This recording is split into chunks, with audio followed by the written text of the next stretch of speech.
Hey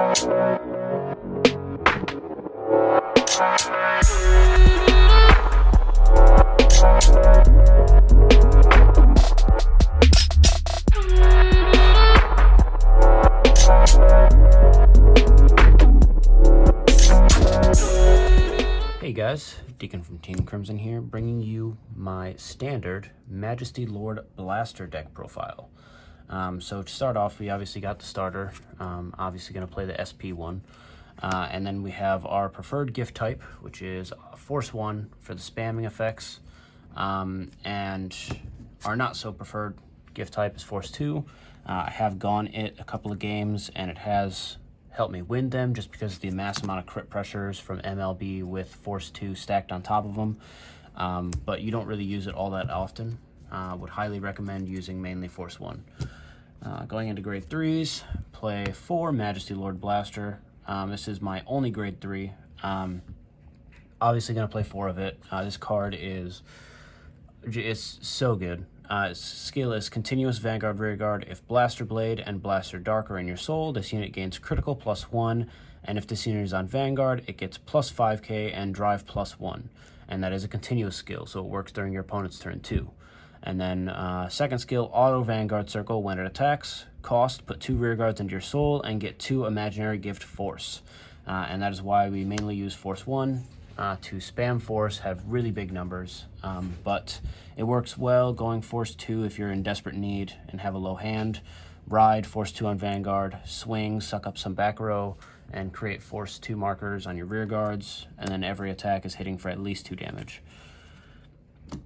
Going on to grade 2s, play 4 Blaster Blade and 4 Blaster Dark.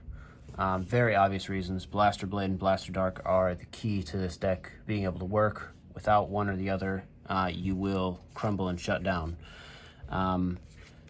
Obviously, you have to play the Blaster Dark that says this card is also a Royal Paladin. You can't splash in a regular Blaster Dark. Has to be the new one. And I can't wait until I get 2 more. Then you play 3 Starcall Trumpeters. I'm only playing 3. Because I feel like it gets in the way sometimes, but its skills Auto Vanguard Rearguard when placed, cost Counterblast 1 and Soul Blast 1, return a card with Blaster in its card name, and a when in Light and Darkness intersects, each from your drop zone to your hand. And the way that works is if I only have the order, or if I only have a Blaster in drop zone, I would add just that. I don't have to fulfill the full cost unless if I meet the requirements of it in my drop zone. And then it has a continuous skill. If you have a Vanguard with Blaster in its card name, this unit gets boost. So it's great to just plop on the field behind something and it has boost all the time because your Vanguard will always be a Blaster as soon as you hit grade 2. So really good card. I only played it a 3 of because I'm playing 3 Liverots to fetch a Blaster Blade or Blaster Dark from deck. Sometimes I'll even fetch Starcall, and sometimes I can fetch the order, and the way it works with the order is when you call it, you Counterblast or Soul Blast, and you would Superior call the order, but since it can't exist on board, it is immediately sent to drop zone, so it's there for Starcall. So you're just tutoring it into your drop zone so then you can add it back later. Play 3 of that, then I play 2 Rising Knight Belta. For those of you that don't know, skill is Auto Rearguard at the end of the battle, attack to Vanguard, Soul Blast 1, return any number of cards with Blaster in their card name from your Rearguard and drop zone to deck and shuffle it. If you returned a total of 3 or more cards, put this unit into your soul and draw 2 cards. I am playing this to recycle my Blaster Blades, Blaster Darks, and even my MLBs. The reason I am playing it aside from that is for the draw power, because this deck lacks defense due to a great majority of the deck being 2s. Just the Soul Blast cost is not a problem. Swing with MLB first, you'll have at least 1 soul if you had to suck in a Blaster Blade or a Blaster Dark. But the draw 2 is the main reason I'm playing it. And then 2 of the Order card. Order card's skill is resolve the effects below and shuffle your deck. If your Blaster Blade is on Vanguard or Rearguard, search your deck for a Blaster Dark, add it to hand. If Blaster Dark is on your Vanguard or Rearguard, search your deck for a Blaster Blade, reveal it, add it to your hand. And then if both Blaster Blade and Blaster Dark are on your Vanguard or Rearguard, search for an MLB, reveal it, add it to your hand. And since it is a grade 2 order, it can't be activated until you hit grade 2. So a common thing I will do is have Blaster Dark on Vanguard for the Twin Drive, call a Blaster Blade out through a skill, or if I have multiple, just call it from hand, then activate the order card to fetch for an MLB. Especially if I don't have it for Ride. Sometimes I will have them both on Rearguard, and I'll use the order to tutor one into hand, so I have an attacker that's at least a 13k base with a double crit. So really good. I found playing it at more than a 2 of, it clogs my hand. So personally, I don't want to play it at more. If I end up having to play 3, then I have to play 3. But for now, 2 seems to be working out very fine. And like I said before, I can use Liverot to call it from deck to basically just place it in my drop zone.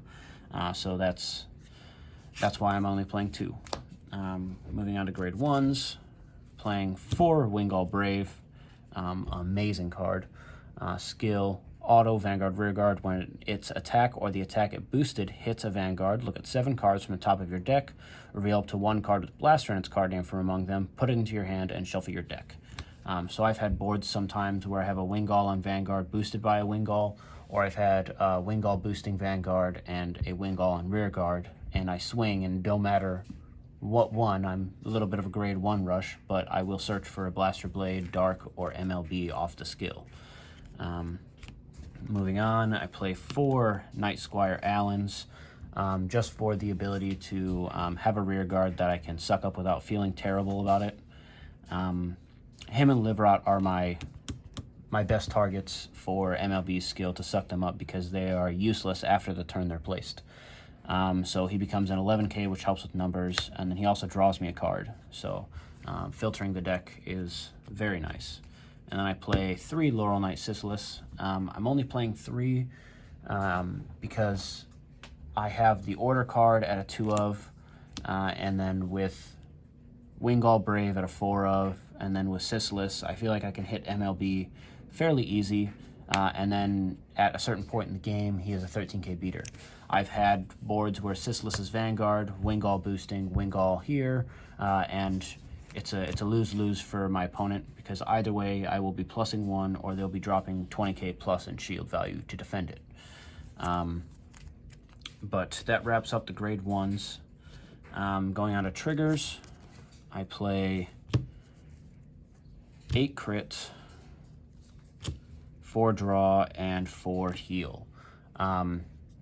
I did for a time try out 10 and 2, but the 4 draw PG just works out better because this deck does rely heavily on having defense, because it has a very, very strong offense, but the thing that loses me most of my games is not having enough cards to defend the turn with. NLB being an 18k base helps a lot. I can 1-card guard a lot of attacks, which is very nice, but my hand usually gets clogged with 2s, so that's why I am playing so many draw cards. But yeah, the PGs just help a lot, especially when numbers like in a mirror match I go up against them. I've had numbers of 80 to 100, plus a crit, plus 2 crit, swing at your face. There really is no way to hard guard that, so PGs. It's also a draw trigger, so it helps out a lot. 4 heal for obvious reasons, and the 8 crits are obviously shiny Flogalls and shiny Epinas.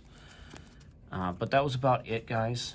That was my Majesty Lord Blaster deck profile. I should be able to bring you some fights soon, and we should have another deck profile for Grand Blue and possibly Murakumo coming up soon.